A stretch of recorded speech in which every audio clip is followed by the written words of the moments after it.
Okay, good morning all. In today's session, we are going to discuss from this first chapter the cooling curves in this metallurgy and different types of the cooling curves. What is the meaning of cooling curve? That already I have explained in the previous session, but I will repeat that part again. What is the meaning of cooling curve? And then I have explained one type of cooling curve, that is cooling curve for pure metal, but I will repeat it again. I will explain the all four types of the cooling curves and how we are going to apply the Gibbs phase rule. And depending on that result of the Gibbs phase rule, after getting the value of degrees of freedom, what is our conclusion or what it will indicate? That we are going to find out in this cooling curves point. Is there any problem?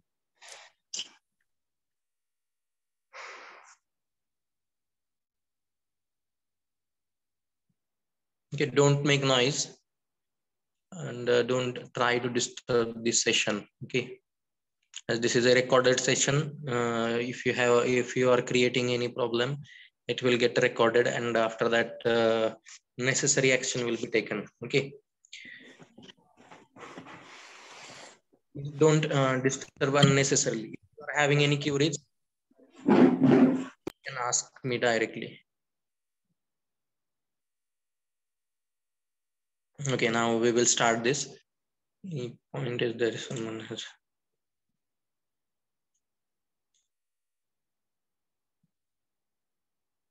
Okay. If you are having any queries, you can put in the chat box directly, or you can, if you want to speak, you can put that message in the chat box and unmute yourself, and then you can talk. Okay. Now I will start this cooling curves point. Now, as today we have two sessions or 2-hour session. Right now I will take attendance for first session, and for second session I will take the attendance later. Okay, now please put your roll numbers in the chat box, and only once you have to put your roll number, it will get recorded. Just put your roll numbers in the chat box for attendance purpose, and I will start this session randomly. I'm going to verify it.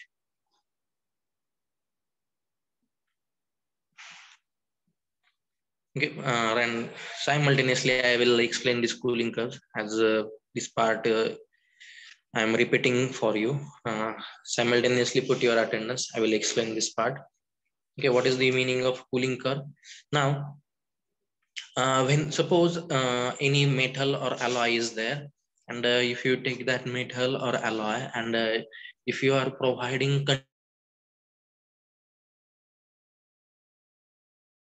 at a particular point, it will start melting and it will change its phase from solid to liquid. Okay, it will change its phase from solid to the liquid state, and again from that liquid state, if you start slow cooling, now from that liquid state, that particular metal or alloy, I am cooling it gradually, I am decreasing the temperature. Then what is the effect? At that time, it will get transformed at a certain point of time from liquid state to solid state. But during this process, during that cooling process, if you collected the temperature, particular temperature and time and phase, okay, and you plotted a curve, temperature as a function of a time, okay, temperature as function of time, then you will get a continuous curve, and a continuous curve or continuous line, and that will be termed as a cooling curve. Okay, when you some particular metal or alloy, you are gradually cooling from the its melting point or from its liquid state up to room temperature. And if you have plotted a curve or a graph, again by taking temperature as a function of time, temperature as a function of time means temperature on y-axis and time on x-axis, then you will get a continuous curve. Okay, one continuous line or curve is obtained, and this is termed as a cooling curve. Okay, now the different types of cooling curves are there. we are in our syllabus, we have 4 types of the cooling curve. Cooling curve for pure metal. Cooling curve for pure metal. As we have mentioned here, pure metal, only one metal is there, 100%. Means suppose you have taken iron, then 100% iron will be there only. No other alloying elements or any other type of elements are there. Here in this case, in case of pure metal, number of components present is equal to 1. As a pure metal, it will be 100% one metal only.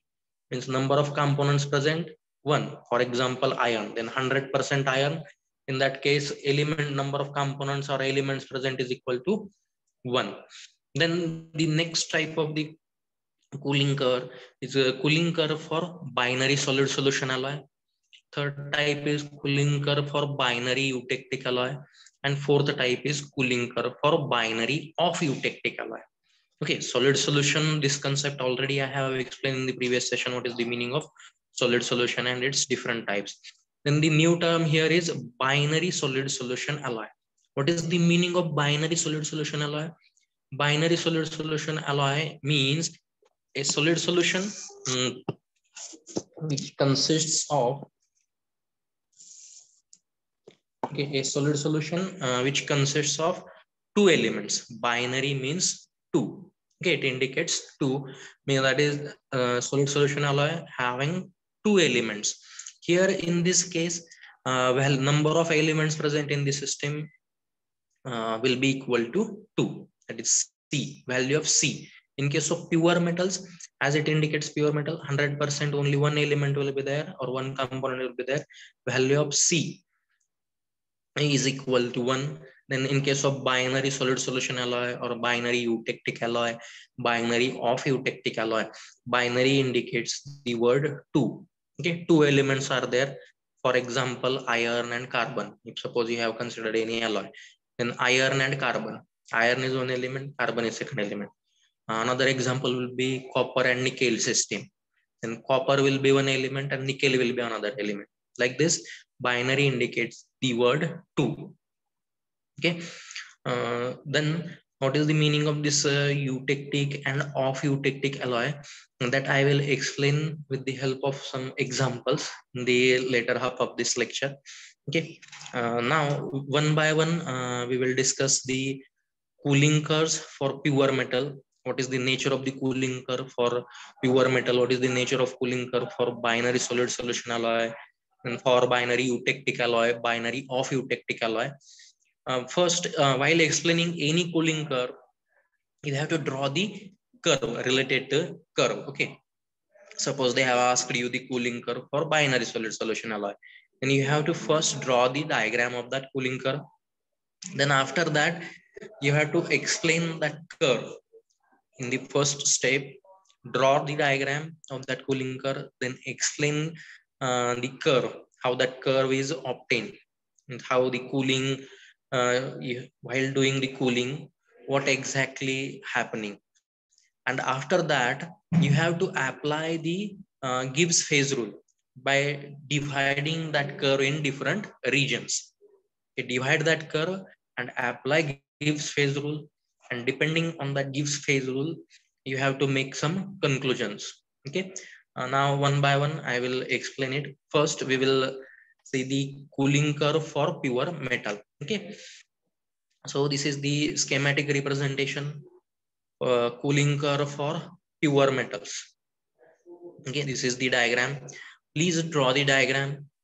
Okay, please draw this diagram. If you draw it on paper by your own, then you will better understand it. Okay. Now one more thing, in the chat box I am seeing only 37 members have put their attendance.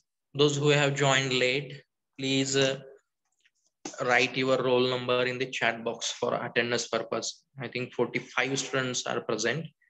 Don't repeat again and again. If you have put your attendance, and don't repeat it again. Just those who are remaining, that students only put your attendance. Okay, don't repeat it again and again. Okay.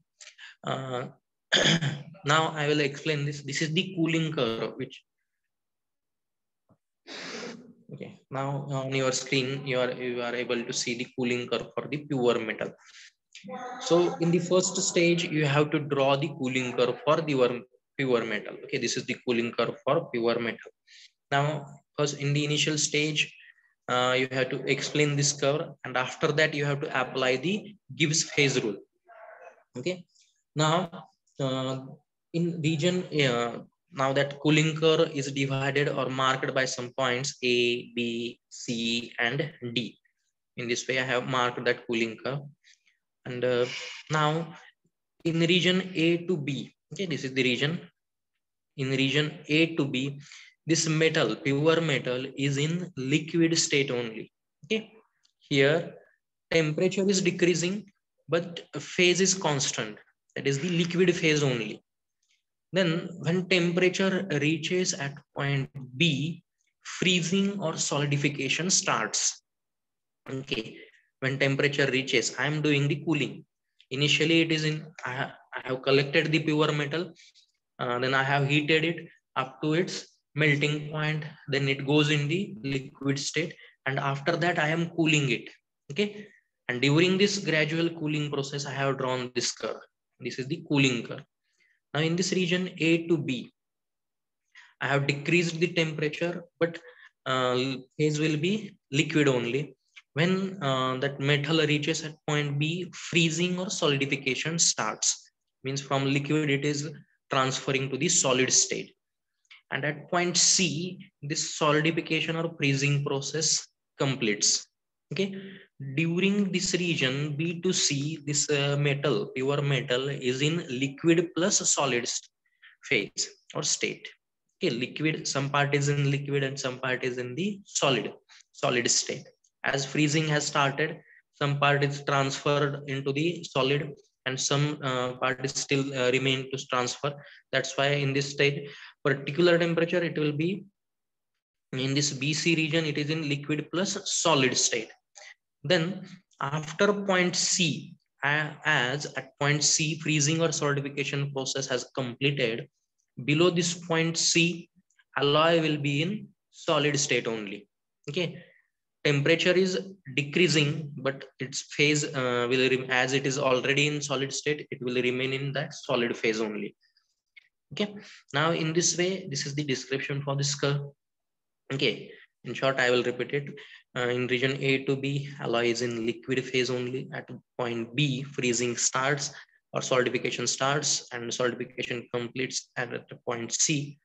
And during this BC region, metal is in liquid plus solid state, and below point C, metal is in solid phase only. Now, we are going to apply the Gibbs phase rule. Now, we are going to apply the Gibbs phase rule. Now, how to apply the Gibbs phase rule? Just mark the regions. How many different regions are there? In this diagram, 3 different regions are there. AB, then BC, and CD, depending on the number of phases present. Okay, here one phase is identified, liquid phase. Here, liquid plus solid phase in BC region, and in CD region, only solid phase. These 3 regions we have identified. Now, one by one, we have to apply the Gibbs phase rule. Now, I will now share you the write-up is there, okay, for application of that Gibbs phase rule, so that you will get it understand in a better way.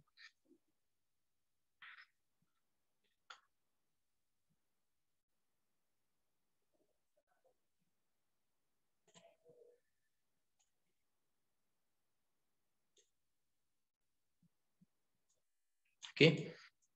Okay, these are the notes. Already I have shared these notes with you.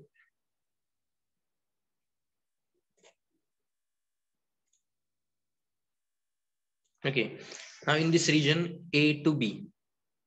Now first write down the Gibbs phase rule according to the Gibbs phase rule. P plus F.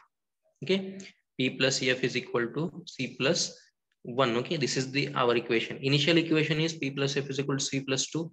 But as all the metallurgical studies we are doing at constant pressure, this equation is P plus F is equal to C plus 1. Okay. For in region AB, we are applying this Gibbs phase rule. Then, okay, now see, please see here at the top. At the top, here P, number of phases in region AB, only liquid phase is there. That's why it will be 1. Then plus F you have to find out, equal to C plus 1. And as only pure metal is there, value of C is equal to 1. Okay, value of C is equal to 1. Then F value, it will come equal to 1. This is univariant system. It's very simple. It is a univariant system. As F is equal to, it is univariant system. If any query is there, please ask me directly.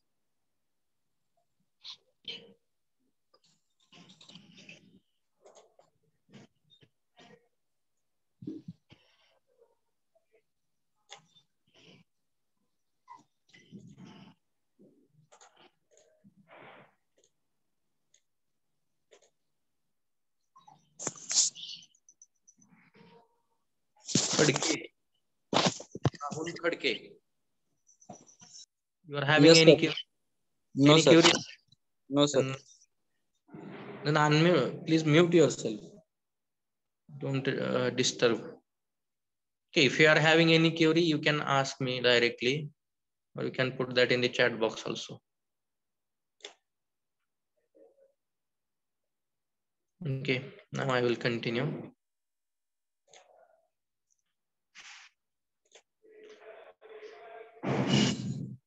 Okay, now here we got for region AB, after application of Gibbs phase rule, degree of freedom value is equal to 1. Okay, what it indicates, it is a univariant system. Unique comes from this digit 1. Okay, univariant system.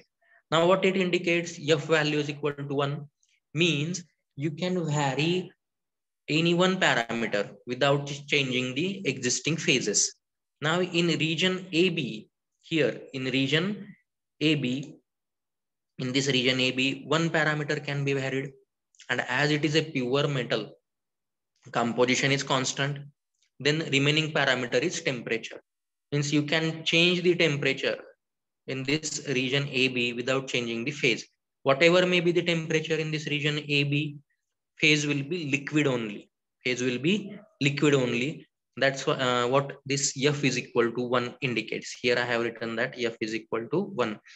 Then in this similar way, we have to apply the Gibbs phase rule for this region BC. Okay, in this region BC, then I have applied it. Okay, here in region BC, now this is the Gibbs phase rule, P plus F is equal to C plus 1. Then number of phases in BC region, we have 2 phases, liquid plus solid. Metal is in liquid plus solid. That's why P is equal to 2. And then F we have to find out. Then as it is a pure metal, number of components or elements, C is equal to 1 and plus 1, F equal to 0. F equal to 0 indicates invariant system or non-variant system. What is the meaning of this invariant or non-variant? We cannot change any parameter. We cannot change any parameter. Here in this case, we are having 2 options. Either we can change temperature or composition. But as in case of pure metal, composition is 100% only one metal.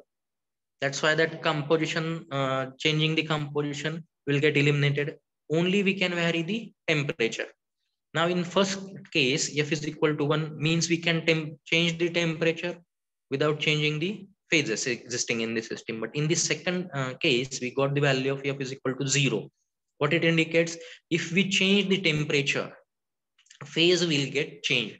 Suppose we have increased the temperature above that point B, then that metal will get transferred to the liquid state. And suppose we have changed the temperature below that point B or below point C, then it will get transferred to the solid state only.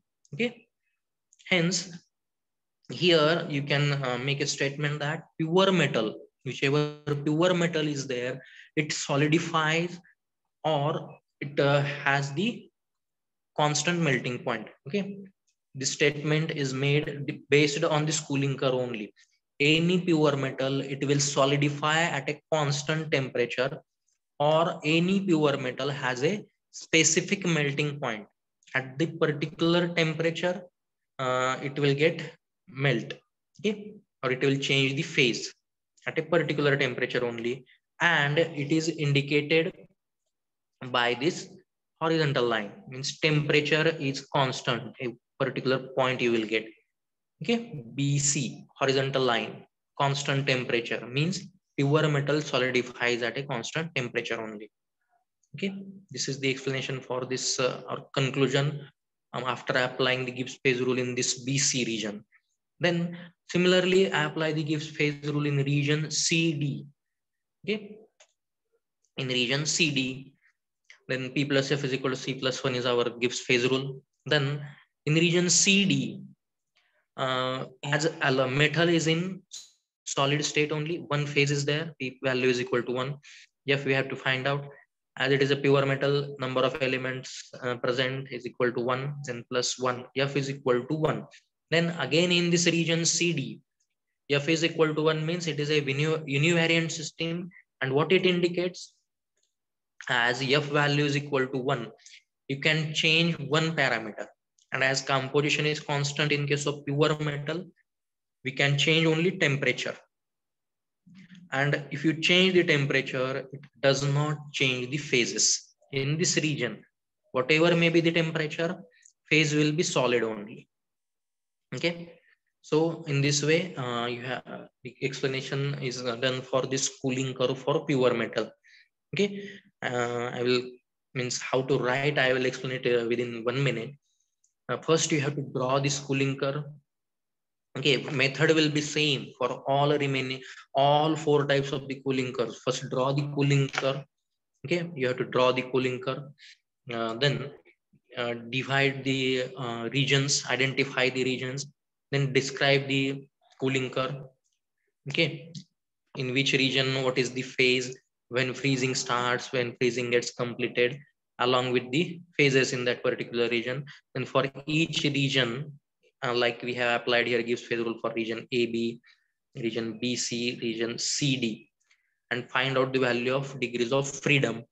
And depending on that value, you have to make the statement. If F is equal to 1, it is univariant system. F is equal to 0, it is non-variant system or invariant system. Then again, F, suppose sometimes F may be equal to 2, then it is a bivariant system, like that. And what it indicates, that many parameters you can change. If F is 1, you can change one parameter without changing the phases, like that. And if it's 0, no parameter can be changed, or temperature cannot be changed here.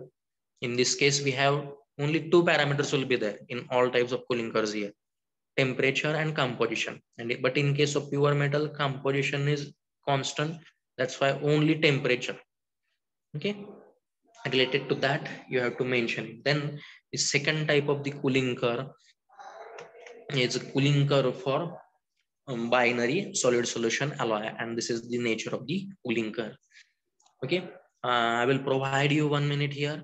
If you have any query, then you can ask me related to the how to apply the Gibbs phase rule. Okay, if all points are clear, then you can mention that in the chat box that no doubts are there. Okay,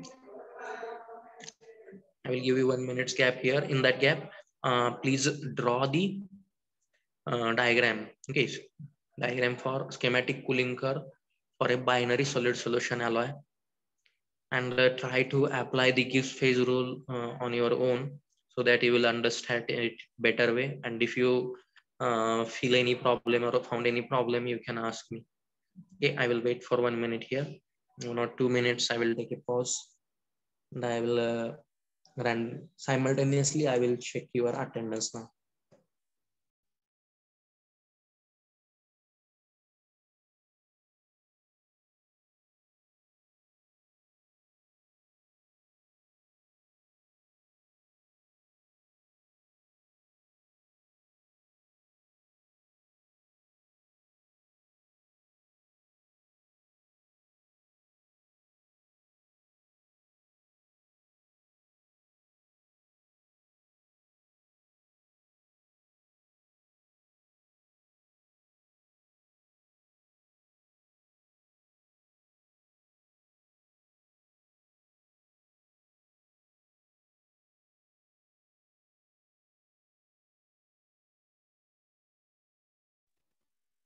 Roll number, I will check it.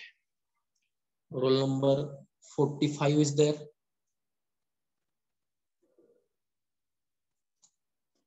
Yes, sir.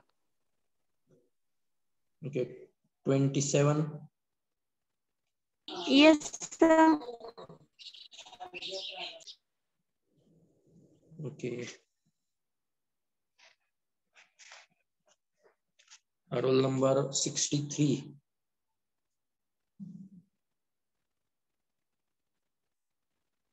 63 is there.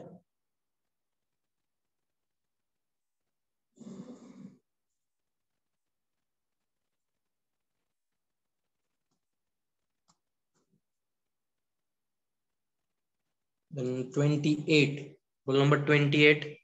Yes, sir.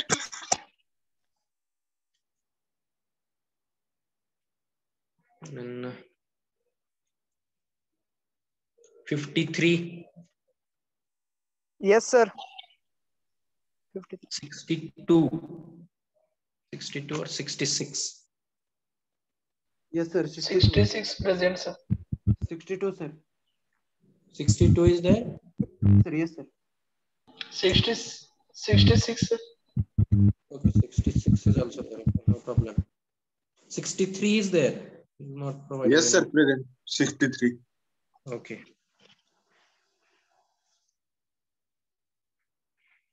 Okay, one more thing. Already I have sent that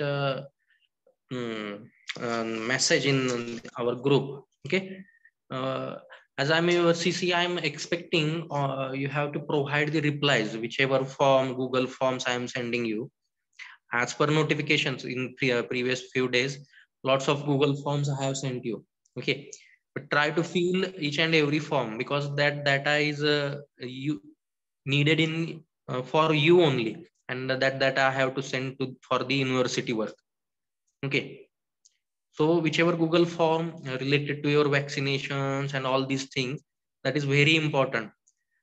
Okay, so that you can attend the college offline, or physically you will be able to attend the college after few days. Okay. And so one more notice is there. Tomorrow on 27th October, our institute has organized the COVID-19 vaccination drive. Okay, Covishield vaccine will be available. So I request those students who still those students who have not taken any vaccine, or not a single dose, then you can come and you can take the dose here if you are available in the nearby places. Okay. And those who have taken the first Covishield dose and completed the 84 days, those students can also attend. Okay, this vaccine is available free of cost. Okay, and it will start after 10 a.m. Okay, tomorrow 10 a.m. And those students who are interested, please contact me or message me separately, so that I will forward, means for the you on your name I can book that vaccine. Okay, limited numbers will be available. Okay, today final data I am going to send, and so please message me after completion of this session. Message me separately. I have received 5 or 6 replies, whichever Google form I have sent. But in the last question, I have asked whether you are interested to take the vaccine, and that Covishield vaccine in our institute. And they have given all information, and at the end they have said no. Then whether I will consider them or not, I don't know. I think.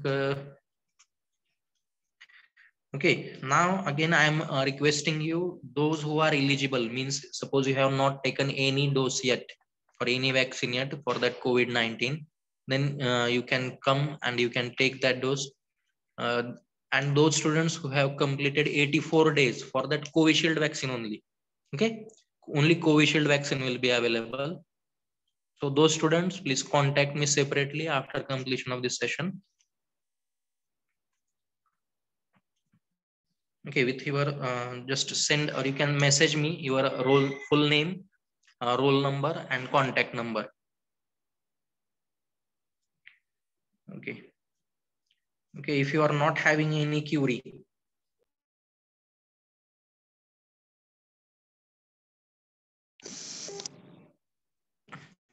Now, no query or no doubt is there that like that you can send the message.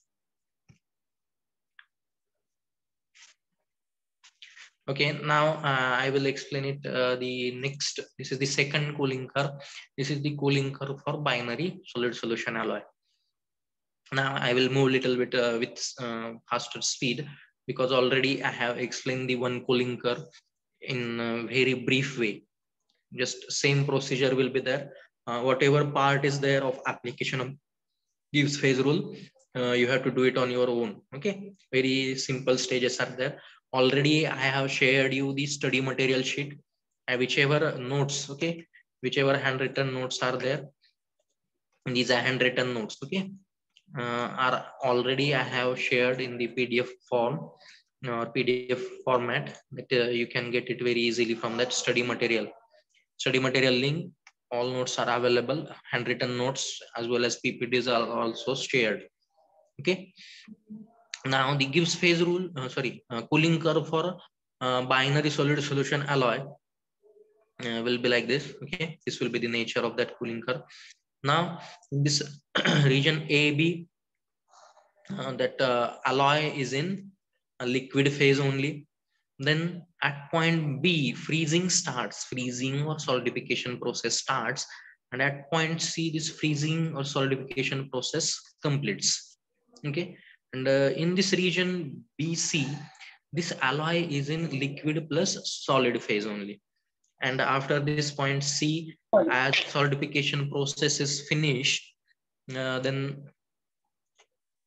as solidification process is completed, then below this point C, the alloy is in solid phase only. Okay, alloy is in solid phase only. Now, as this is the binary alloy, binary solid solution alloy.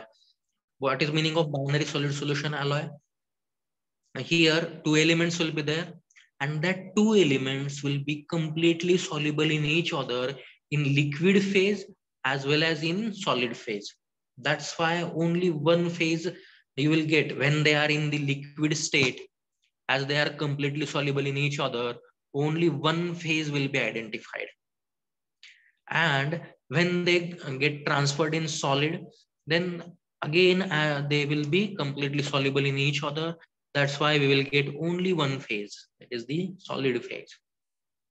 And during the transformation only, we will get the two phases, liquid plus solid. I mean, some part is in liquid state and some part is in the solid phase.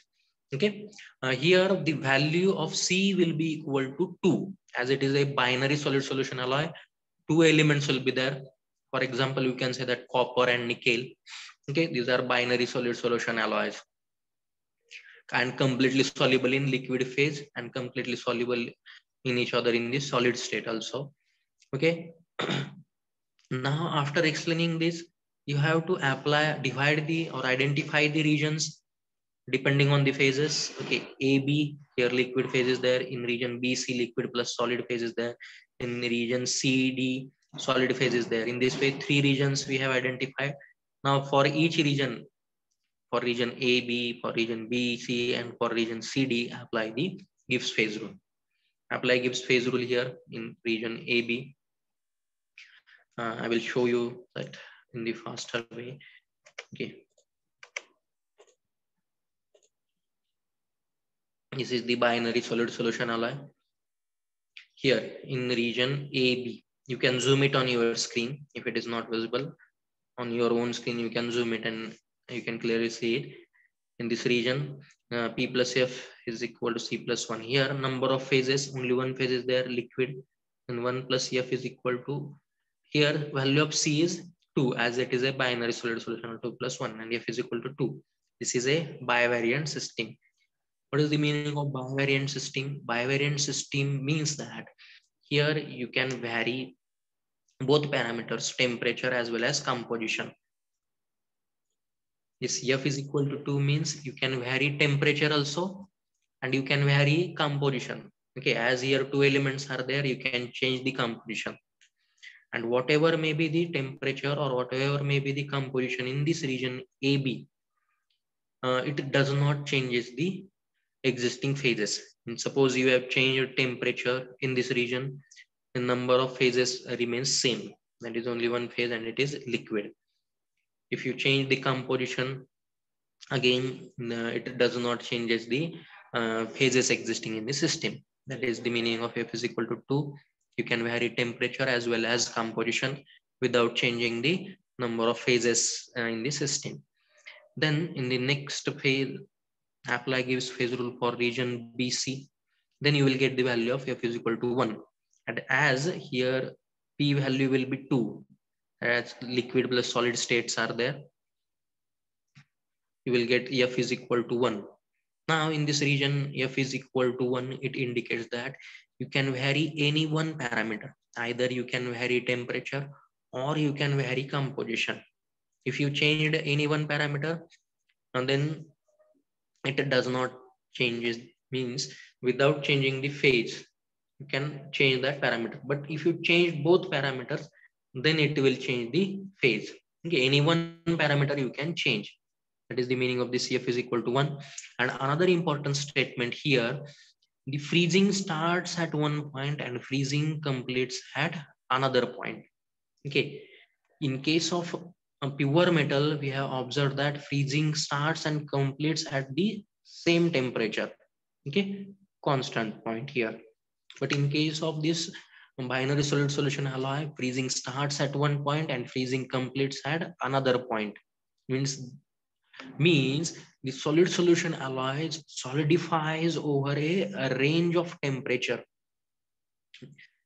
And in other words, the solid solution alloy does not have a constant melting point. Okay, they melts or they solidifies over a range of temperature. Means solidification starts, for example, suppose solidification started at 500 degrees Celsius and it will get completed at 400 degrees Celsius. Within that range, solidification process will will be continue or it goes on. That is the statement. But in case of pure metals, melting point is constant or freezing occurs at a constant temperature. Then apply the gives phase rule in this region CD. You will get the value of degrees of freedom F is equal to 2. In the same way here, F is equal to 2 means you can vary both parameters, temperature as well as composition, without changing the phases existing in the system. This is bivariant system. In this way, you have to do the explanation and you have to make the necessary statements. Like in case of pure metal, here pure metal has a constant melting point or solidifies at a constant temperature. And here binary solid solution alloy solidifies over a range of temperature. Okay. Then we will move towards the third type, cooling curve for binary eutectic alloy. So this is the cooling curve for binary eutectic alloy. Please draw the diagram. I will wait for 1 minute here. And simultaneously, I will check your attendance also. Please draw the diagram. If any doubt is there, you can ask me. 61, roll number 61 is there? Yes, sir. 61. Okay, marked, no problem. Roll number 6. Yes, sir. Then 39. Sorry. Yes, sir. Sorry. 39 is present? Yes, sir. Okay.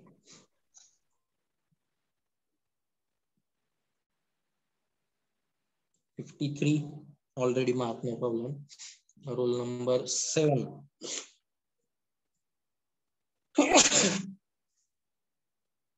Roll number 7. 7 is there? Yes, sir. Raj.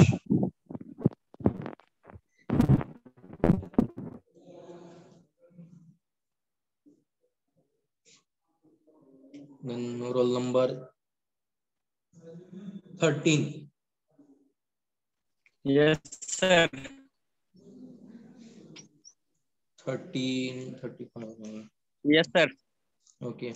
Roll number 70.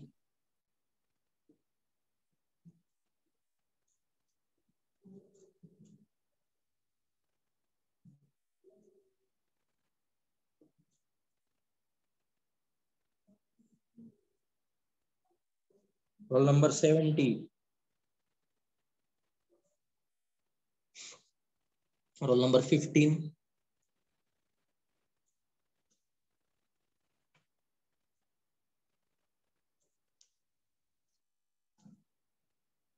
Sir, 15 का 50. 15. Present, sir. Okay. Sir, before you had called it 15 or 70 or 17. 17. Okay, sir.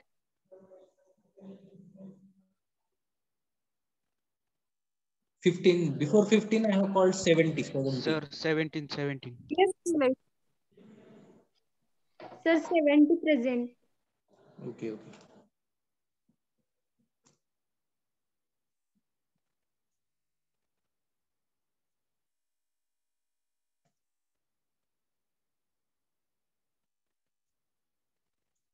37 is there. Yes, sir. 44. Yes, sir. 44.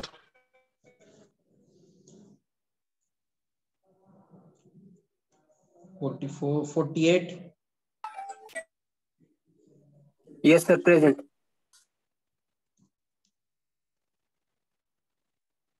56.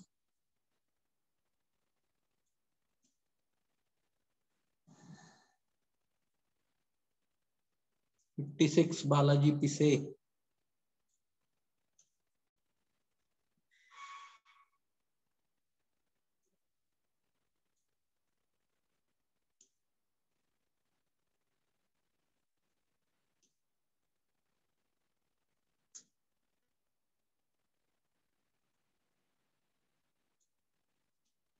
38 is there. Yes, sir. Present.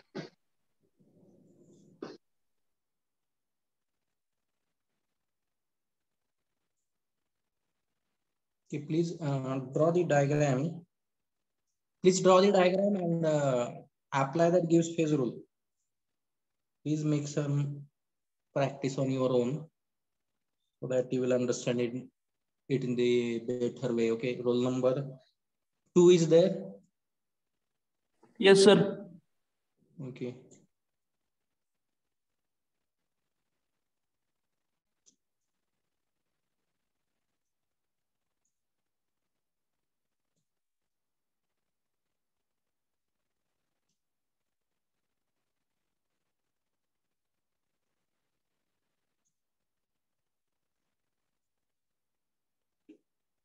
Abhishek,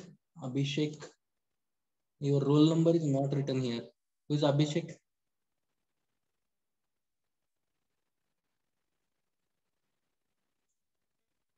Abhishek.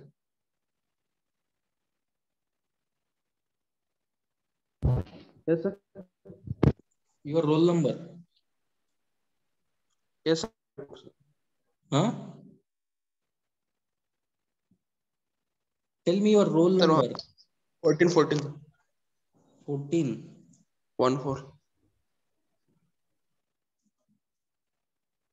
Okay.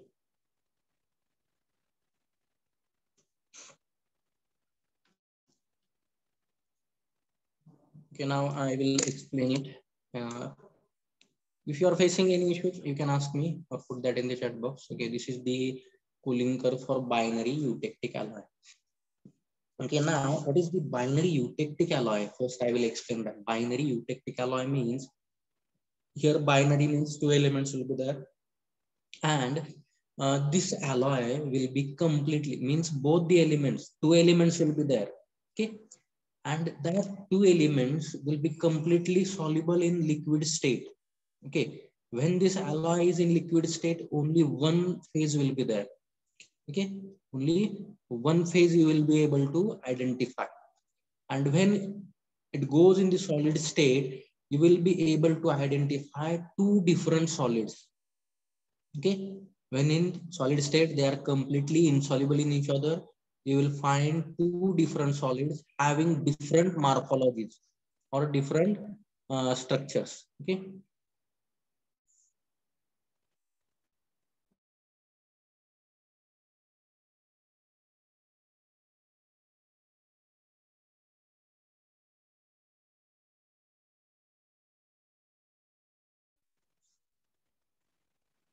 Okay, in the solid solution alloy case in the previous slide, okay, here two elements are there and that two elements are completely soluble in each other. That's why in liquid state you will see only one phase, as well as in solid phase only one phase is there. As solid solution alloy means completely soluble in liquid state as well as in solid state also. Binary, both elements. Now here in this alloy, two elements will be there as it is a binary alloy. But when they goes in solid state, it will give a mixture of two different solids. If you observe them under the microscope, two different orientation layers will be there. Some may be horizontal, some horizontal layers may be there, and some inclined or vertical layers may be there. In this way, you will get the two different phases when they come in the solid state, but only a single phase when they goes in the liquid state, as they will be completely soluble in each other. Only one phase will be observed. This will be termed as a eutectic alloy. Okay, and for this binary eutectic alloy, this will be the cooling curve.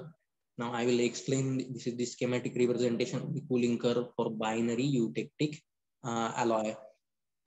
Now, in region A to B, this alloy will be in liquid phase only. Okay, as both metals present in that particular alloy will be completely soluble in each other. Only one phase will be there. And when temperature it reaches at point B, freezing starts. Freezing or solidification process starts, and simultaneously two solids will start separating out from the liquid. Okay. Here at the bottom side, I have added the description also. Okay, when temperature reaches at point B, freezing or solidification starts, and simultaneously both solids, S1 and S2, will start separating out. And at point C, this freezing or solidification process completes. And below that point C, you will able to get the mixture of two solids, S1 plus S2. In this region, no change in the phase will be there in region CD. Then how many number of phases will be there? In this region CD, two different solids will be there and they will be considered as two different phases. In region BC, these two different solids, as they are completely insoluble in solid state, two solids and some part will be in the liquid. That's why in this region BC, number of phases existing are 1, 2, 3. 3 phases will be there. One liquid phase and two different solids. Okay.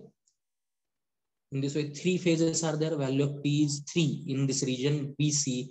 In this region CD, value of P is 2, as two different solids are there. But in region AB, only one phase is there, as when these two elements goes in liquid state, they are completely soluble in each other. Now, apply gives phase rule for each region, for region AB, then BC and CD. Apply gives phase rule for region AB, then you will get, then formalize P plus F is equal to C plus 1. P value is 1, as only one phase is there. F value you have to find out. And the number of elements are 2, as binary system we have considered. Binary eutectic alloy, 2 elements are there. Then you will get the value F is equal to 2. Then this F is equal to 2 indicates that it is a bivariant system. You can vary both parameters, that is temperature and composition, without changing the phase existing in the system. Okay, you can vary composition as well as you can vary temperature, and phase will remain same. Only liquid phase will be there. Then apply the Gibbs phase rule in region BC. Okay, and P plus F is equal to C plus 1. Number of phases, that is value of P is equal to 3. 3 phases are there. And in this way, you will get the value of F is equal to 0. That is, it is a non-variant or invariant system. Means you cannot vary temperature or composition without changing the phases existing in the system. If you change the temperature or if you try to change the composition, phases will get changed. Okay. Now, here you will be able to see that the binary eutectic alloy freezing starts at same point and completes at same temperature. Same temperature freezing starts or freezing completes at a constant temperature. So similar in the similar way to the pure metal, means melting point of eutectic alloy is constant. Melting temperature or melting point is a constant. For pure metal as well as for eutectic alloy, melting temperature is constant. But in case of solid solution alloy, melting temperatures will be in a range. Okay, will be in a range. Here it is constant. Then after this, apply the Gibbs phase rule for this region CD. You will get here number of phases are 2. After putting this value in Gibbs phase rule, you will get degrees of freedom value, that is F is equal to 1, means you can change either temperature or composition without changing the phases existing in the system. So in this way, for each region, you have to apply the Gibbs phase rule. You have to find out the value of F, and depending on that F, one conclusion you have to put there, means how much parameters, how many parameters you can vary without changing the phases. So, and one important statement will be based on this freezing nature. Okay, whether melting point is constant or its solidification temperature is constant, or it solidifies over a range of temperature, like that. Different statements will be there. Then after this, okay, and then after this, there is a cooling curve for binary of eutectic alloy. Before this, I will explain you one important term here, eutectic alloy. Okay, this liquid eutectic alloy, or it is here in case, in this case, we have used 2 elements, that is binary eutectic alloy is there, and here we are getting this liquid. Okay, just consider this equation, liquid getting transferred to 2 different solids. I will check whether I have added.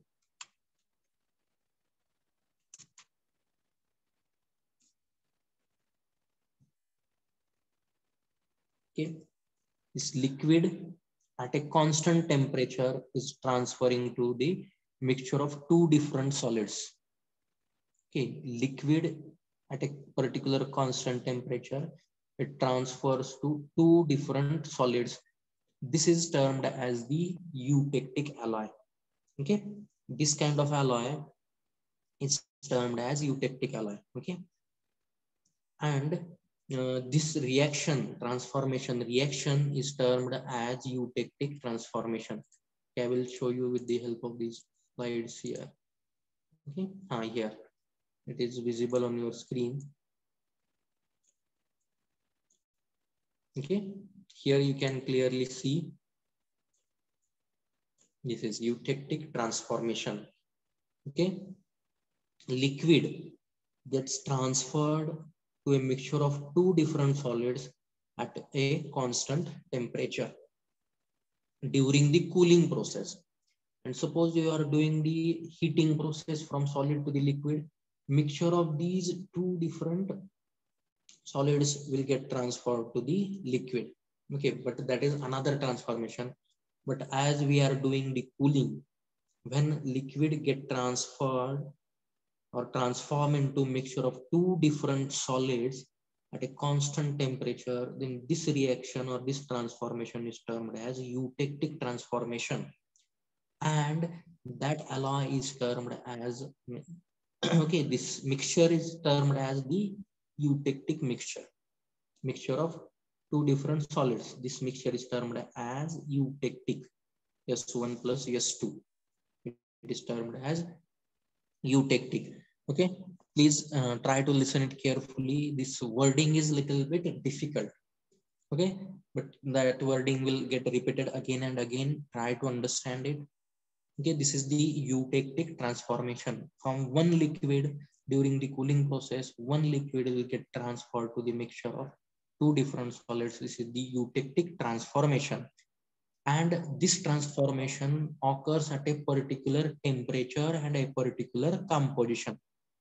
For example, suppose I'm just telling you the example. Suppose 60% copper and 40% nickel. This is the composition. And at that composition, if it is transferring that liquid state to the solid state, then it will be termed as a this is the eutectic transformation. And that composition, 60% copper and 40% nickel, it will be termed as eutectic composition. And a respective related temperature or the temperature at which this transformation is occurring, that will be termed as eutectic temperature. Okay, so some terms I have used: eutectic transformation. Liquid is transferring to mixture of two different solids. One liquid will get transformed to two different solids. Okay, this is eutectic transformation. And its related temperature, means at temperature which this transformation is occurring, that will be termed as eutectic temperature. And the corresponding composition will be termed as eutectic composition. Okay, eutectic transformation, and it's eutectic composition and eutectic temperature. These terms I have explained here. Then suppose sometimes there is alloy when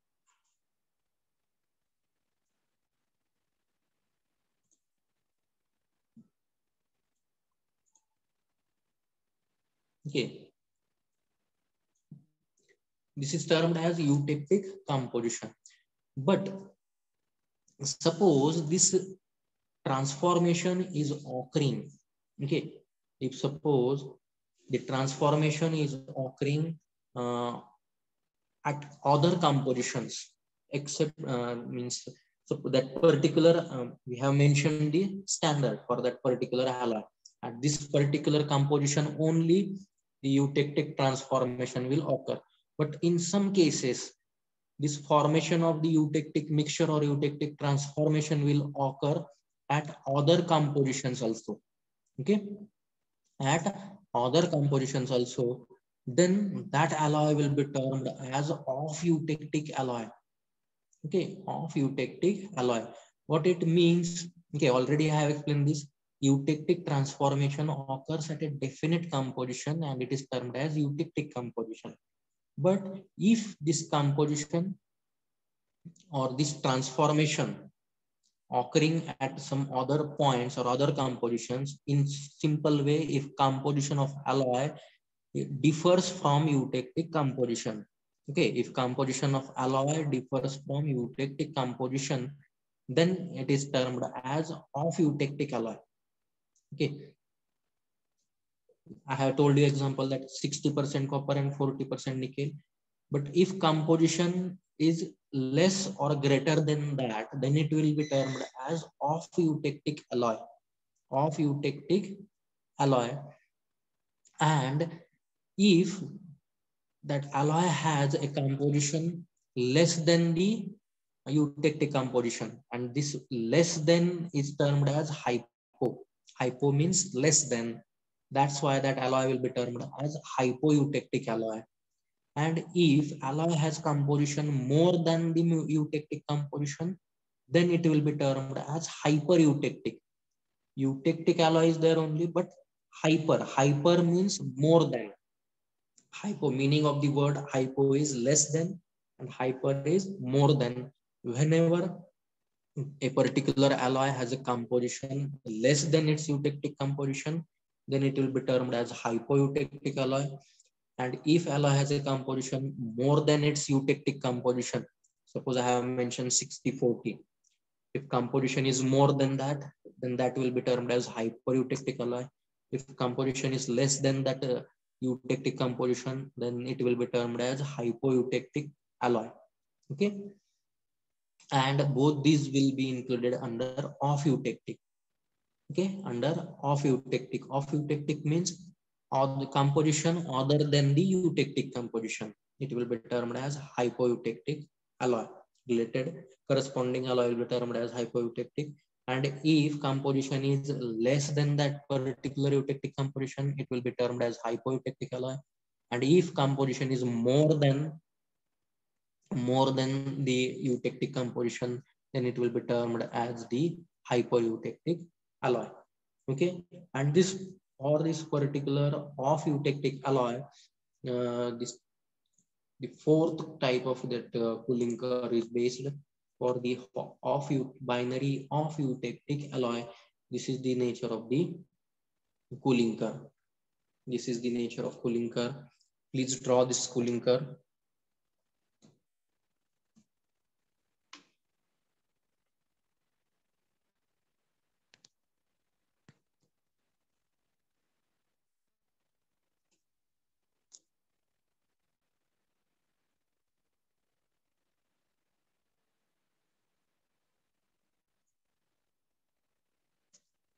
Okay, this is the cooling curve for binary off eutectic alloy.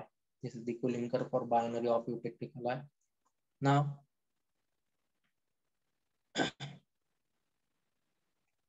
here also I have mentioned here, it is the meaning of off eutectic alloy. Okay, eutectic transformation occurs at a definite composition, and that composition is termed as eutectic composition. And if the composition of the alloy is other than or differs from this eutectic composition, then it is called as hypoeutectic alloy. And if that composition is less than eutectic composition, it is termed as hypoeutectic. And if it is more than eutectic composition, it is termed as hypereutectic. Okay, and this is the cooling curve for the off eutectic alloy. And this is especially for binary off eutectic alloy, means number of elements, that is the value of C is equal to 2. Then in the region, I will explain this curve now. In region AB, this alloy is in liquid phase only. One phase will be there. When temperature reaches at point B, solidification or freezing starts. And when temperature drops below this B, any one solid, okay, two different solids are there, any one solid, depending on the nature of alloy, either S1 will start separating out or S2. Either S1 or S2. It will start separating out, and at point C, separation of this S1 will get completed. And now when temperature reaches at point C, S2 also starts separating out, and at point D, whole solidification or freezing process gets completed. Now in this region BC, number of phases are equal to 2. In region CD, number of phases are equal to 3. Because this whole means two solids will be there, two different solids, and one liquid will be there, which is in the transferring process or state. And at point D, solidification process gets completed. And below this point D, only solids will be there, but mixture of two different solids will be there. Now, here number of phases is equal to 2. Now apply Gibbs phase rule for each region and find out the degrees of freedom value. F is equal to 2 in region AB. By applying Gibbs phase rule in region BC, number of phases are 2, then F is equal to 1. In region CD, number of phases are 1, 2, 3, and then value of C, the components present in the system, are 2. You will get F is equal to 0. Then I apply Gibbs phase rule in this region D, F is equal to 1. Now you have to mention that F is equal to 2, what it means, bivariant system, then F equal to 1, univariant system, F equal to 0, invariant or non-variant system. Again, F is equal to 1, it is a univariant system. What it indicates, that many number of parameters, means temperature and composition, you can vary. If suppose F is equal to 2, both parameters can be varied. F equal to 1, one parameter out of temperature and composition can be varied. F is equal to 0, you cannot vary any parameter, and F equal to 1 means you can vary one parameter. Now here, what is the important part related to the solidification? Freezing starts at one point and freezing completes at another temperature point. Means here also, the binary of eutectic alloy solidifies over a range of temperature. Okay, here also a range is there for this temperature. A range is there. This much range will be there for this solidification. This is the main point. Means pure metal and eutectic alloy, they solidifies at a constant temperature or has a constant melting point. But solid solution alloys and off eutectic alloys, they solidifies over a range of temperature. Okay, means they does not have a fixed melting point. They melt incongruent melting point. They have incongruent melting point. Solid solution alloys and off eutectic alloys, they have incongruent melting point. So in this way, we have completed this all 4 types of the cooling curves. If you have any query related to this, please ask me.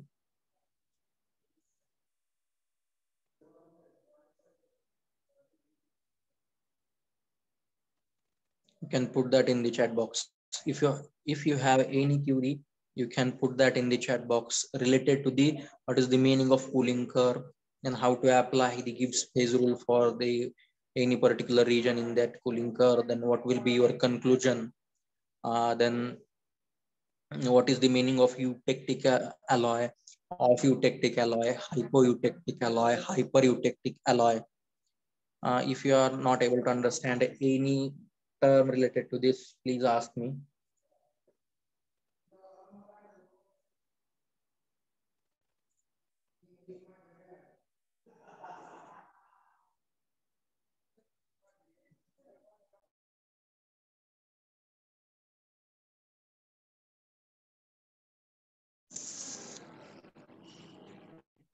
Repeat of, okay, I will repeat it.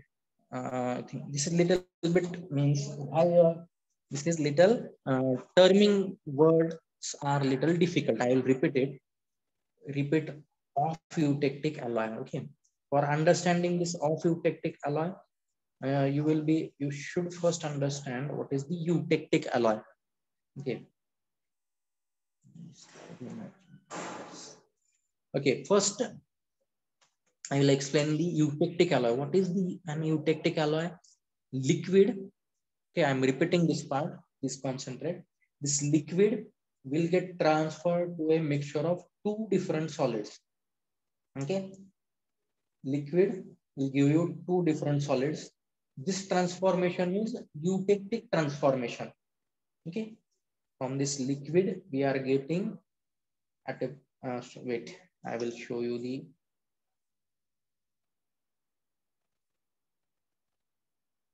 help of notes. It will be yes. Okay, please refer this. Okay, here if you are able to see, liquid is getting transferred to mixture of 2 different solids. Okay, and this transformation is termed as eutectic transformation. Eutectic transformation. Liquid, when you are doing the cooling process at a particular temperature, constant temperature, liquid will get transferred to mixture of 2 different solids. This is eutectic transformation. And its related temperature, its corresponding temperature will be termed as eutectic temperature, and its corresponding composition will be termed as eutectic composition. Okay, for example, suppose you have taken one alloy. Okay, one alloy is there. Suppose you have taken one mixture and suppose A and B, 2 elements are there, or alloy of element A and B. Then if eutectic transformation occurs at 70% A and 30% B, then this 70% A and 30% B, this is the composition, and this will be eutectic composition. Okay, at this particular composition, eutectic transformation is occurring. And suppose this transformation occurs at 500 degrees Celsius, then that 500 degrees Celsius is your eutectic temperature. Means here 500 degrees Celsius will be there, and composition is 70% A and 30% B. That is your eutectic composition. Now you can vary the composition of element A and B. Okay, you can vary the composition, or different samples may be there. If suppose instead of 70% A and 30% B, you have taken 60% A and 40% B, then composition is different composition is there. Okay, or composition has differed from that eutectic composition. Our eutectic composition is fixed, 70% A and 30% B. And suppose you have formed an alloy with 60% A and 40% B, then it has other composition than the eutectic composition. In some cases, suppose you have formed an alloy with 80% A and 20% B, again it is different. Means if composition of that alloy is other than the fixed eutectic composition is fixed. If it is other than that eutectic composition, then it will be termed as, that particular alloy will be termed as off eutectic alloy. It may be less than that eutectic composition, or it may have the higher composition than that eutectic composition. And when it has less composition, suppose 60-40, we are having fixed, suppose in this example, we have fixed 70-30 as a eutectic composition. If suppose we have an alloy with 60-40 composition, means it has less composition than the eutectic composition, then it is termed as hypoeutectic alloy. Then suppose you have considered another alloy 80-20, then it has more composition than the eutectic composition, then it is termed as hypereutectic alloy. And any alloy having composition other than that fixed 70-30 eutectic composition, it will be termed as off eutectic alloy. Okay, are you getting this? Okay, I have explained this, whether it is clear or not. Okay, it's clear. Okay, no problem then. Okay, these terms are a little bit confusing. If you are not understanding it, please ask me at that instant only. I will explain it. Whenever queries get cleared at the same means at that particular instant, you will understand that whole point or concept clearly. If some queries are remaining, you will not able to understand that particular point. Okay, so this is the cooling curve, then eutectic alloy, off eutectic alloys. Then in that off eutectic alloys, hypoeutectic and hypereutectic, two types are there that I have explained here. Okay, that same point I have mentioned in this slide also. Okay, hypoeutectic, what is the meaning of hypoeutectic, hypereutectic? Okay, mixture of metals having a melting point lower than okay, you can read this, or in simple ways already I have explained. If alloy is not having eutectic composition, okay, per particular alloy, eutectic composition is fixed, and if alloy has other compositions, then it will be termed as off eutectic, and if composition is less, it will be termed as hypoeutectic, and if composition is more, then it will be termed as hypereutectic. It is in this way only. Now we will move towards the next point now, that is the equilibrium diagram. Equilibrium diagram, then how these equilibrium, what is the meaning of equilibrium diagram, then how to plot these, which are the different methods we are using for plotting this equilibrium diagram. And one method is there in our syllabus, that is the thermal analysis method with the help of cooling curves only. If you have understood cooling curves in a better way, you will be able to easily understand this plotting of equilibrium diagram. Okay, this equilibrium diagram is very important as far as your competitive examinations are concerned. In lots of examinations, in GATE also, they have asked the questions based on this equilibrium diagram only. Equilibrium diagram and the lever rule. These are very important parts.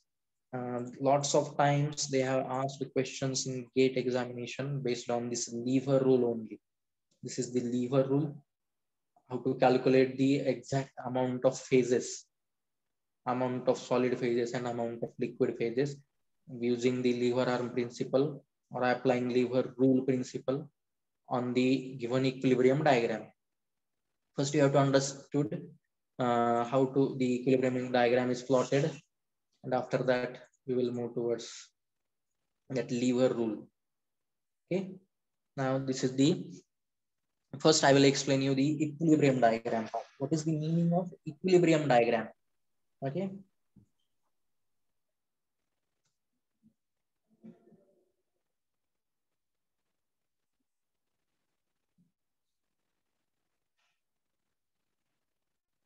The first I will tell you examples of these are this diagram is an equilibrium diagram.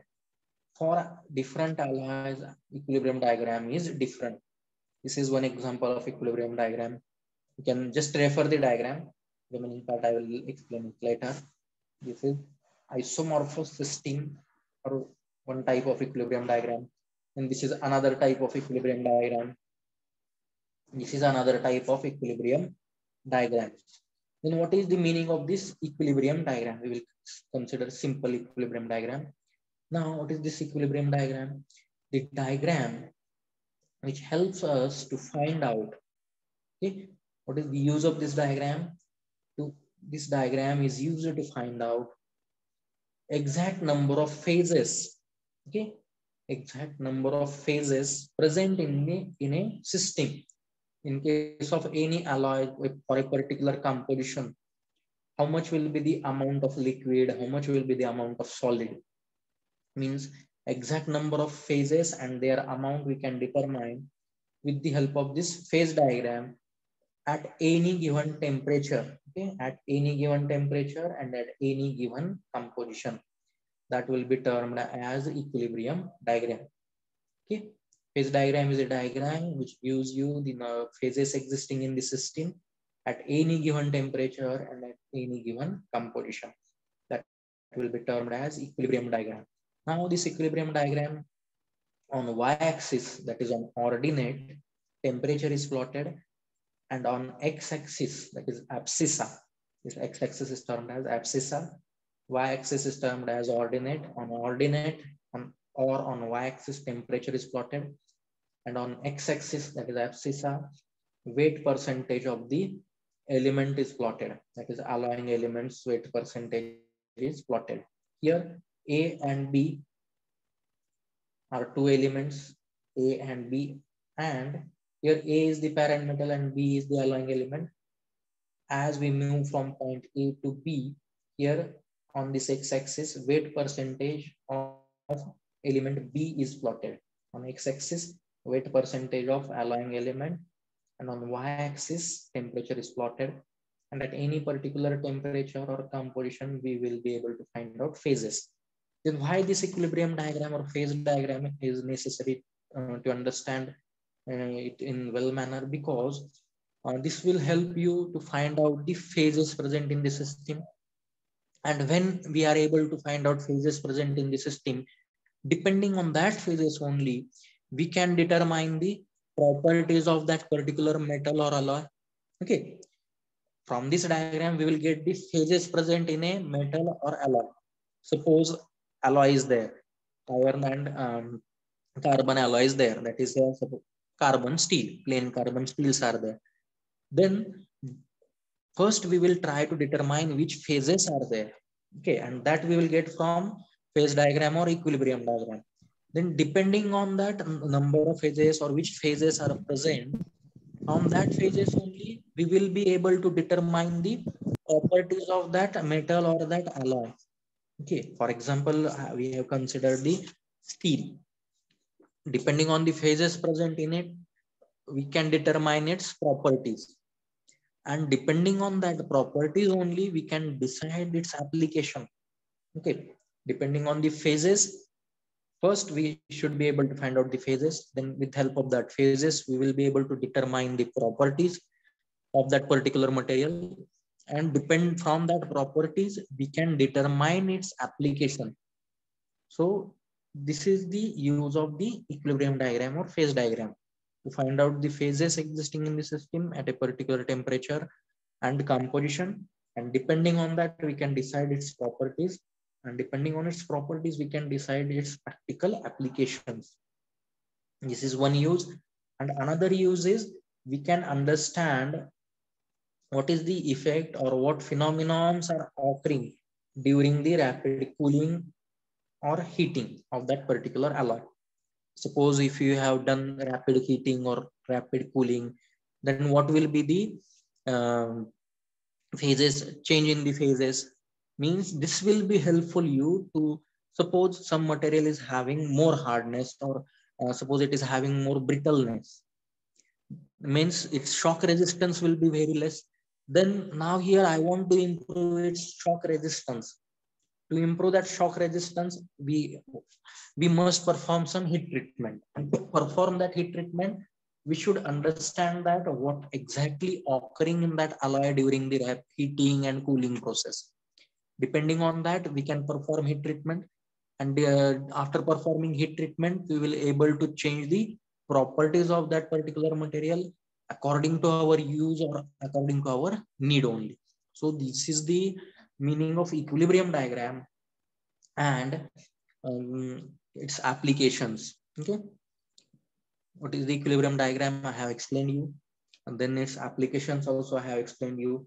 Then these equilibrium diagrams, how to plot this equilibrium diagram. Now there are various techniques. Various techniques are available to plot the equilibrium diagram, like thermal analysis, dialectometry, then optical and electron microscopy, then X-ray and electron diffraction, then thermodynamic data analysis, then electrical resistivity, magnetic measurements. Okay, don't take tensions of these names. This is the just for information purpose I have collected. This is not part of your syllabus.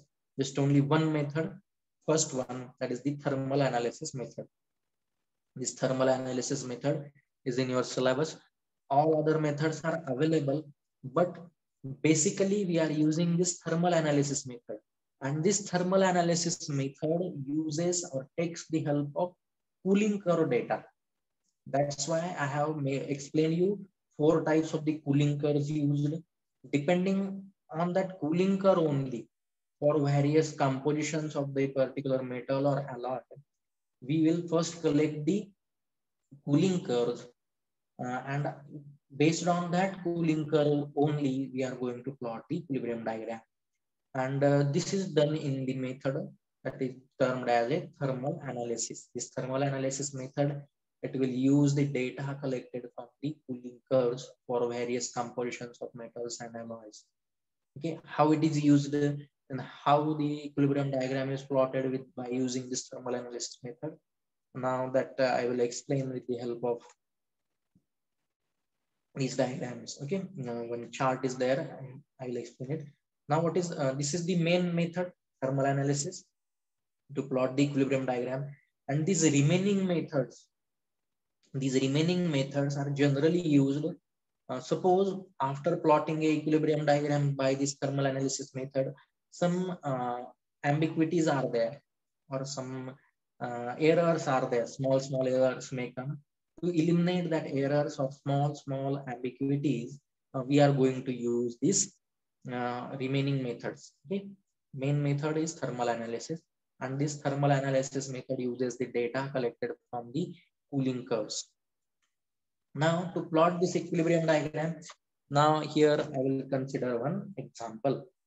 Okay, here to explain this process, now here I have considered one example of copper and nickel equilibrium diagram, or copper and nickel system I have considered.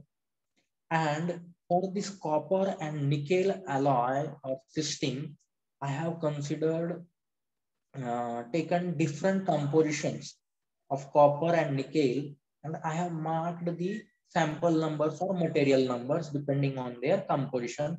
And this is the chart for that. Okay, material number 1, it will consist of 100% copper and 0% nickel, means it is a pure metal.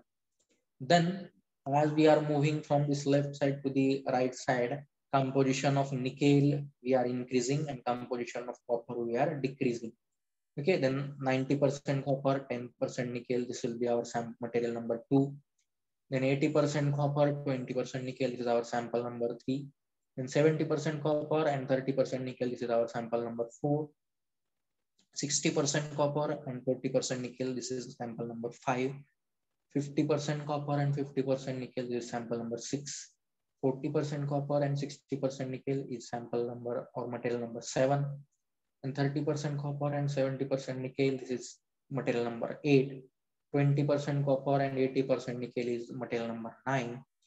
10% copper and 90% nickel is material number 10. And the last is 0% copper and 100% nickel is material number 11 or sample number 11. Now our sample number 1 and sample number 11. These are pure metals. Okay, 100% nickel here in sample number 11 and 100% copper in sample number 1 or material number 1. These are pure metals. And from in this between this material number 2 to 10. Okay, these are solid solution alloys. Okay, as copper and nickel both are completely soluble in each other in liquid phase as well as in solid phase. Okay, these are solid solution alloys. Why I am telling you this? Depending on this only, we are going to plot their cooling curves. Okay, for suppose some material number 1, as it is a pure metal, first we are going to plot its cooling curve for pure metal. For some material number 1 and material number 11, we are going to plot its cooling curve, and for that we are going to take the help of the cooling curves. And okay, these are the steps for plotting equilibrium diagram. And the first step, this is the temperature and time. Okay, temperature and time diagram. This is the cooling curve for copper nickel binary alloys. For first sample, cooling curve will be like this. Okay, cooling curve for pure metal is of this shape or this nature.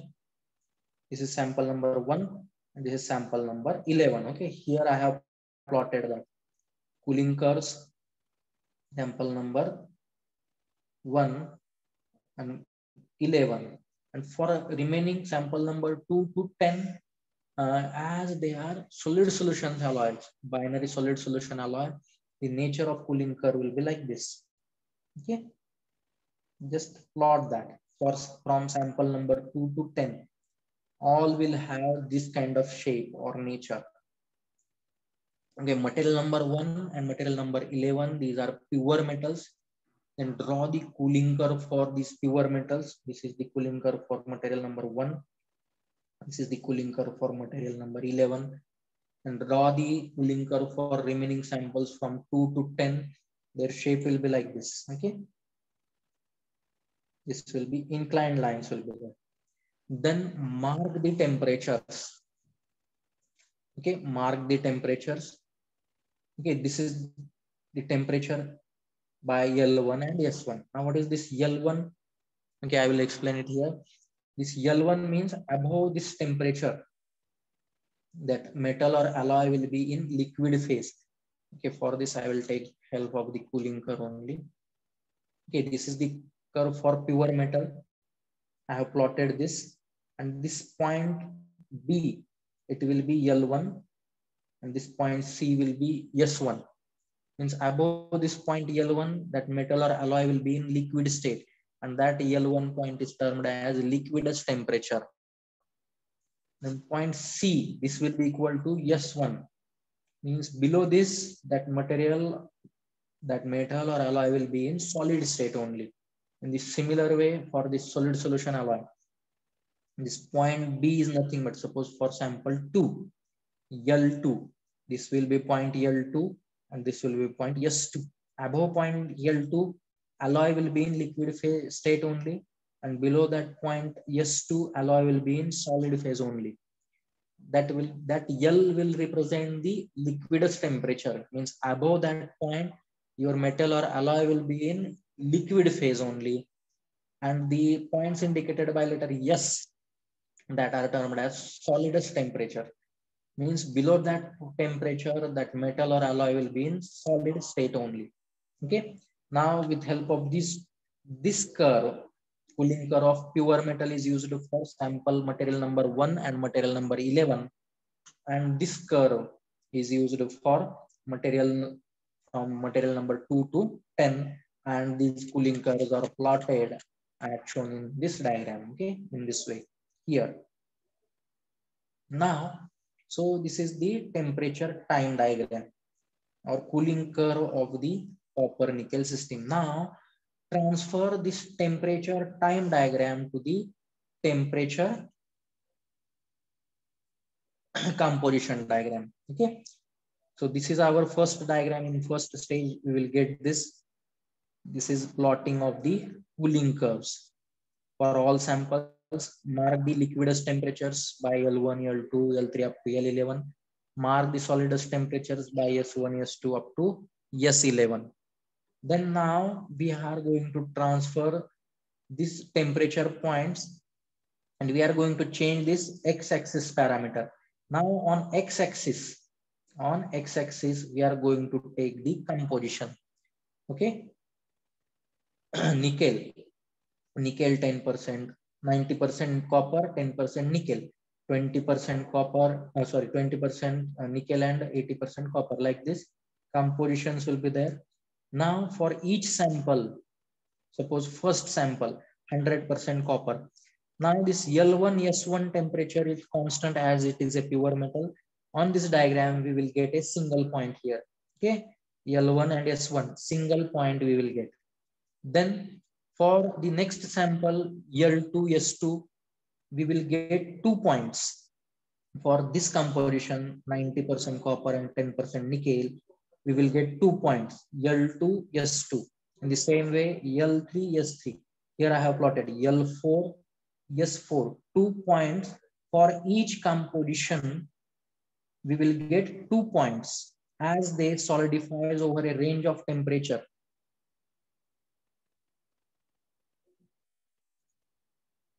Okay, as these are pure metals, they solidifies at constant temperature. Only 1 point we will get here for this first sample, and for the last sample, only 1 point we will be there. And for remaining samples, we will get 2 points, L2 S2, L3 S3, similarly L4 S4, L7 S7, like that. Okay, in this, and after that, after getting all L1 points, then just what you have to do, join all liquidus temperature points, that is L1, L2, L3, L4, L5 up to L11. Join it. Join these points. Okay, L1 to L11.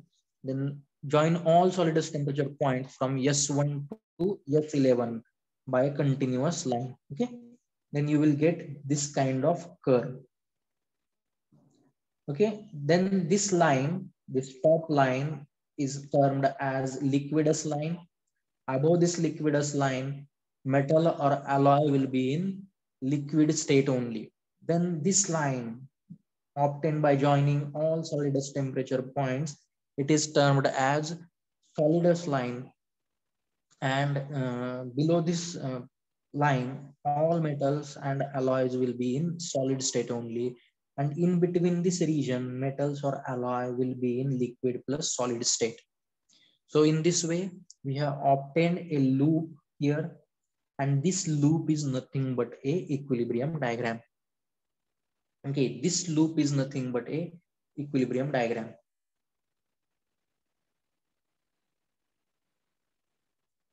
Okay, this loop is nothing but equilibrium diagram. In this way, equilibrium diagram is plotted with the by method of thermal analysis using the cooling curves. Okay, using the cooling curves. Okay, I will repeat it in short way. Okay, initially here we, for example, we have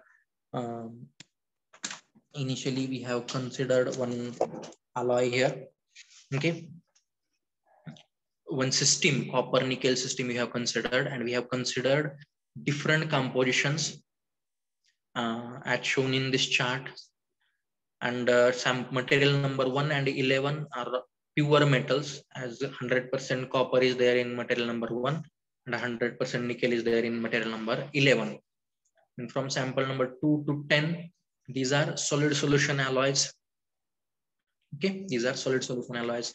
Then in the next step, plot the cooling curves for pure metals, or all samples from 1 to 11, plot the cooling curves.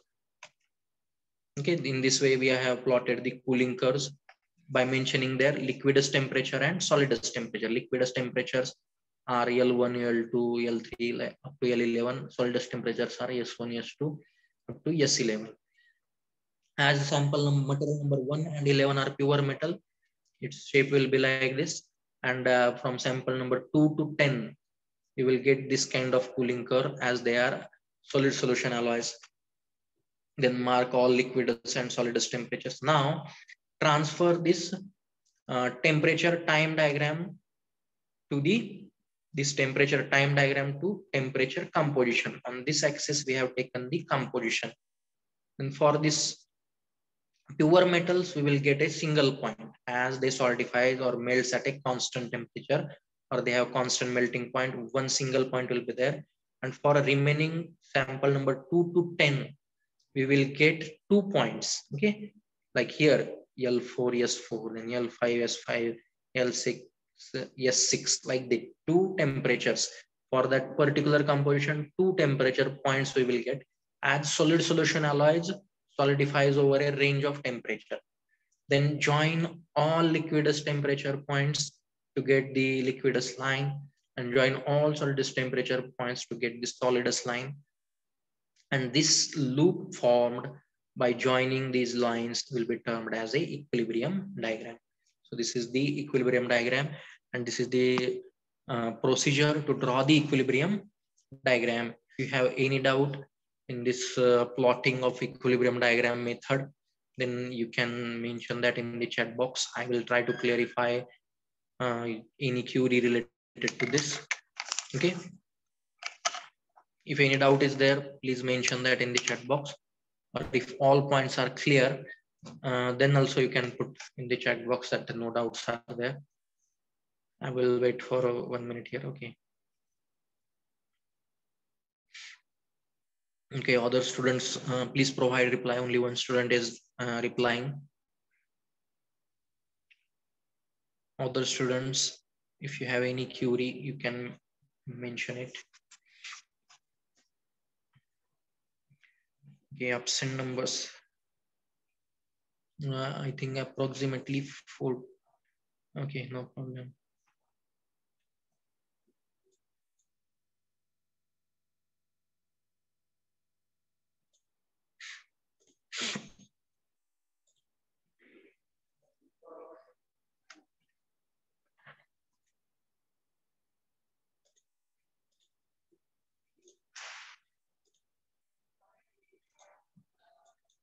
Okay, I will check the attendance now if I have written it.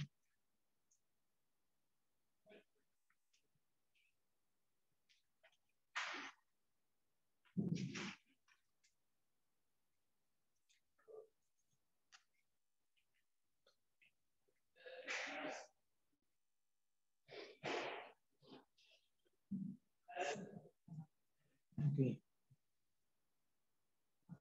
20 to 48 students are present today.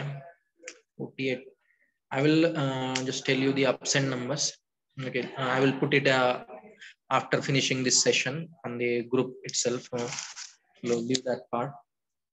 Okay, now I will move towards the next point of this session. Last point of this session. I will complete it within 5 or 10 minutes. Okay. So the next point is the lever rule principle, or a lever arm principle.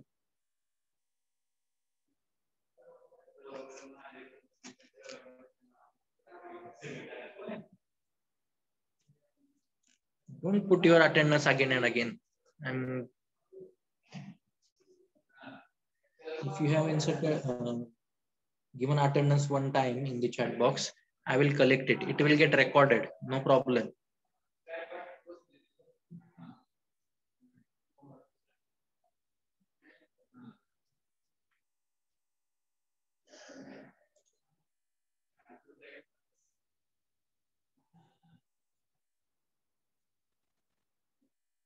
Okay, do this part now. This is the lever rule or a lever rule or a lever arm principle.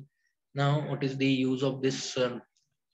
This lever rule principle or a lever arm principle, it is used to find out the exact amount of solid phases and liquid phases present in that particular system at the given temperature and given composition. Okay, how to find out this? There is some small derivation is there to find out this formula, but that is not the part of your syllabus. Just how to find out these phases, I will explain it, because this type of questions will be there in the GATE examination. They will provide you the equilibrium diagram. Okay, equilibrium diagram they will provide you, and they will provide you one composition. Okay, they will provide you compositions and one temperature, and depend for that particular temperature and given composition, you have to find out amount of liquid and amount of solid. Then suppose this is your given equilibrium diagram, and this is the just in the initial stages, what you have to do from the given temperature point. This is given temperature point, mark it and draw the horizontal line. Okay, this is your equilibrium diagram or phase diagram indicated by this blue color. Then from given temperature, mark the given temperature and draw one horizontal line, and mark the points where that temperature horizontal line cuts your equilibrium diagram. This is point L and this is point S. Mark it. Then after that, draw the vertical lines from the given compositions. Okay, from the given compositions. Okay, and this is the composition W0 or WO is the composition. At this particular composition, they have asked you to calculate the amount of solid and amount of liquid. Then they mark the composition for which composition they have asked you to calculate the amount of solids and liquids, and draw a vertical line.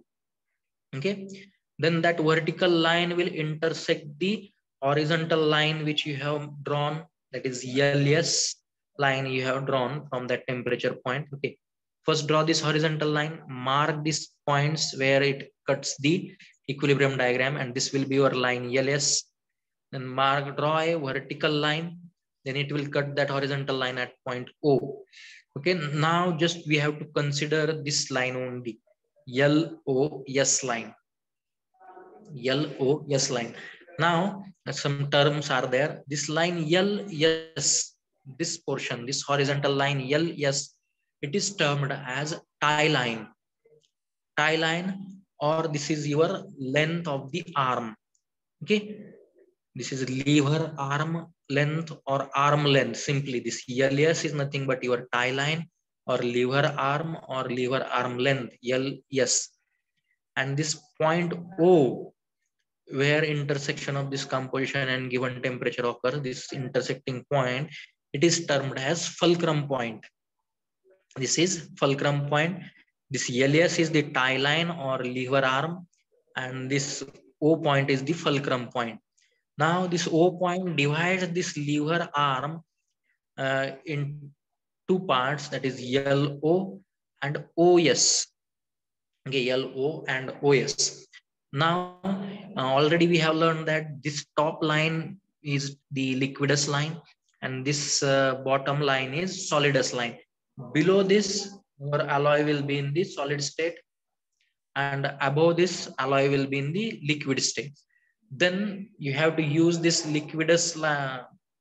Okay, suppose now you want to calculate the amount of solid phases at this particular point. And then what you have to do, then this is your ELS, total arm LS, and it is divided in LO and OS. Now what is the formula? Suppose we want to calculate the amount of solid. Okay, this is your solidus line, and from this side take the opposite arm length, that is this OL length, OL, and this OL is nothing but WO minus WL. or W1 they have indicated here. This portion you have to take. Amount of solid. From this side, take the opposite arm length. Okay, it is has two lengths here, OL and OS. From this side, to calculate amount of solid, opposite arm length is OL, and it is W0 minus this W1. Okay, W0 minus W1 divided by total arm length, that is LS. Okay, WS minus this W1. This will be your total arm length. In this way, the amount of solid will be calculated. Then same formula to calculate the amount of liquid phase or weight fraction of the liquid phase. Now, as this is the liquidus line, from this side, apply the formula now, or apply the Reval rule principle. Opposite arm length. From this side, opposite arm length is OS. This OS is nothing but WS minus WO, this length, WS minus WO divided by total arm length, that is WS minus W1. Okay, simple mathematical calculations are there. Just you have to consider whenever you are calculating the amount of solids, then you have to consider or apply the lever arm principle from this solidus line and take the opposite arm length divided by total arm length. And whenever you are calculating the amount of liquid, then take the use the liquidus line and take the opposite arm length divided by total arm length.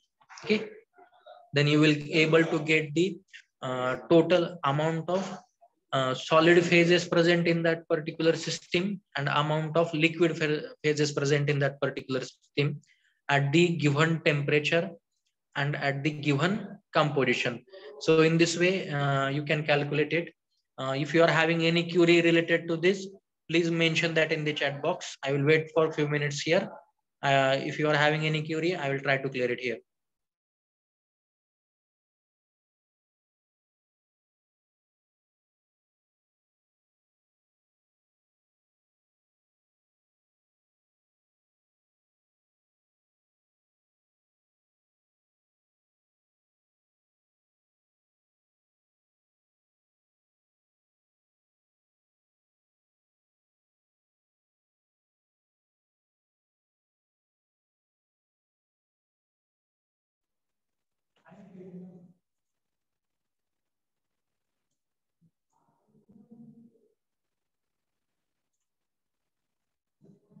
(49).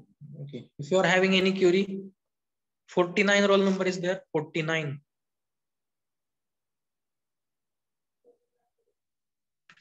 Yes, sir. 49. Okay. You have joined now only. Sir, late. Why you are joining late? Please join the like sessions on time. All sessions, not my session only. All sessions you should join on time. Yes, sir.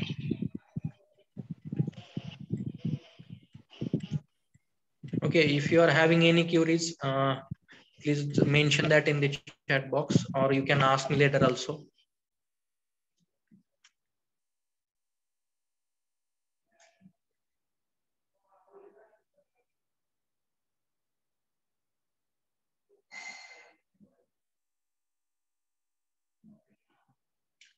Okay, now I will put your attendance or absent roll numbers after ending this session on the group itself. If you are having any query related to that, you can also contact me. Now in this today's session, we have completed the, we have tried to understand the concept of the cooling curve. Then after that,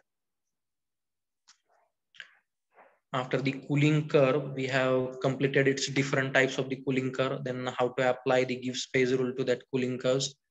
Then we have tried to understand the concept of what is the equilibrium diagram or phase diagram, what is the use of equilibrium diagram or phase diagram, and how to plot the equilibrium diagram with the by using the thermal analysis method with the help of cooling curves.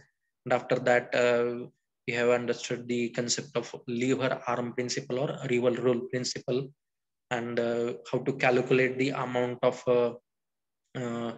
solid phases and liquid phases present in a particular system at given temperature and composition. with the help of that lever rule principle. We have completed that part in today's session. From next session, we will try to cover the types of equilibrium diagram. In the next session, I will try to cover it. Okay. In today's session, this part is sufficient. Now, if you are having any query, please ask me. Otherwise, I will close this session.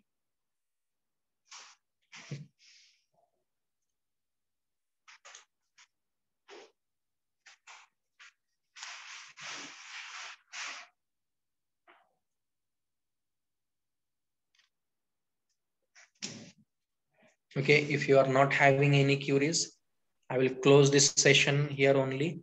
Thank you for attending this session. Thank you very much. Hello, sir. Yes. Sir, I have doubt regarding the equatic composition. Ask me. What is your doubt? Sir, hello. Ask your question. Sir, you told that when two solidification happen, there is a measurement. Say one is 70%, another is 30. Why they are one is more and another is less? No, there is no rule. You can take whatever, means you can form the alloys with different compositions. There is no rule that like composition will be different. I have just taken it for example. It is not fixed. Okay, you can, there will be alloy with different compositions. In a one alloy, suppose copper and nickel, 70% copper, 30% nickel. Then there will be 65% copper, 35% nickel. Different compositions will be there. Their percentage will vary from 0 to 100.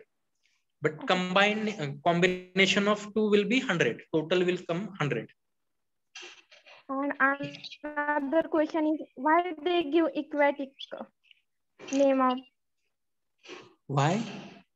Why they give equatic name? I'm not getting your question. Means why that name is given? You are asking. Background history.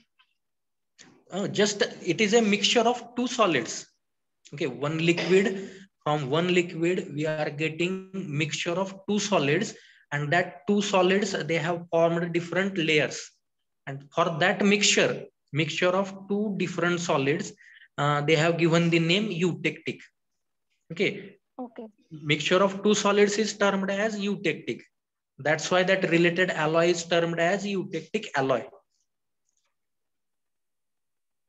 Okay, sir. Thank you. Is it clear? Is it clear? Yes, sir. Okay. No problem. Okay, if any other doubt or query is there, you can ask me. Okay, if no doubts are there, shall I close the session? Anyone? You can reply me.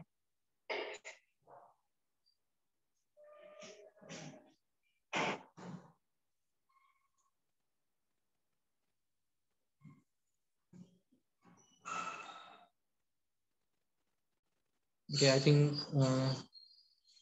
okay, now I will close the session. Thank you.